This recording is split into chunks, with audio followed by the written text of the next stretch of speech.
Maintenant, on va pouvoir y aller au pas de course. On va parler justement de la situation du Stade Monjuï. Voilà, après un petit faux pas du côté de Libreville, du côté de Franceville, on va dire, 2 buts partout face à cette équipe donc, du Nigeria.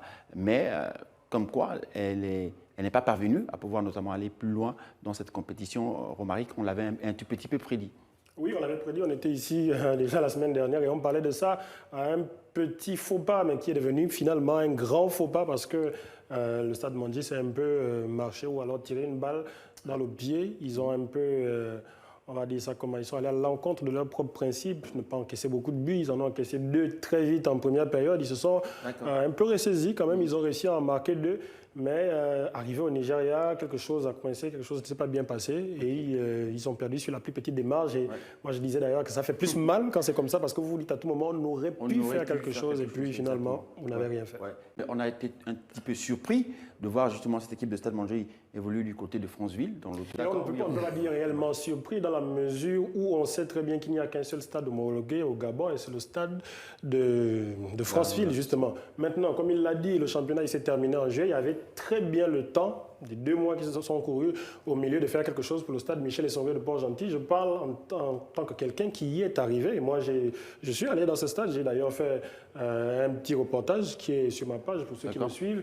Et je suis allé jusqu'au vestiaire. Les vestiaires n'ont pas de problème, les gradins n'ont pas de problème. Les seuls réels problèmes, il y en a 2 que moi j'ai pu regarder. C'est la pelouse qui est totalement asséchée à cause d'un problème d'arrosage automatique. Et justement, ce problème est le corollaire justement du fait qu'il n'y ait pas d'eau dans ce stade ou aux alentours du stade. Ça, c'est un problème qui n'est pas seulement inhérent à la province du Logoué-Maritime, malheureusement. Mais il y avait d'autres solutions à trouver, comme se faire ravitailler, parce qu'il y a des citernes ou alors des cuves qui sont préparées ou apprêtées pour ce genre de situation tout autour du stade où on pouvait demander aux sapeurs-pompiers de venir remplir pour pouvoir arroser et faire en sorte que le stade soit homologué, que les Port-Gentiais puissent jouer à domicile. Je vais revenir sur autre chose qu'il a dit, c'est que ce n'est pas comme s'il n'y a que l'argent de l'État que Mandji devait attendre pour s'organiser. Vous n'allez pas... Mandji était l'un des seuls clubs ou l'un des rares clubs à avoir dit dès le début de la saison, nous, on veut être champion et on se bat pour être champion. Ça veut dire que vous savez qu'en étant champion, tout de suite, vous êtes déversé en Ligue des champions. Et j'ai l'impression que pour eux, être champion, c'est juste avoir le trophée, avoir les 80 millions et puis c'est tout. Non. Dès que vous finissez...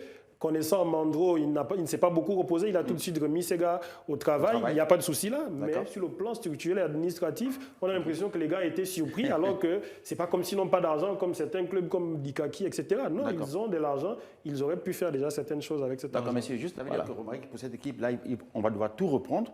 D'abord, notamment, dès le départ par le championnat cette fois-ci. Non, pas nécessairement tout reprendre. Ils ont de bonnes assises. Quand on gagne un championnat, on n'est pas le premier venu, même si c'est un championnat dans ce format-là que beaucoup critiquent, mais il faut encore le gagner. Maintenant, j'ai entendu dans le reportage qu'on va démarrer le championnat version normale. On n'est pas encore là. Ça, ce sont juste des annonces. Il y a beaucoup de choses comme ça qui sont souvent annoncées par le ministère et qui finissent par ne pas arriver. Moi, tant que je n'aurais pas vu ce championnat démarrer avec un planning bien établi tout autour de 38 journées ou de 30 ou je ne sais pas, ça va faire moins de 38 journées parce qu'il n'y a que 14 équipes.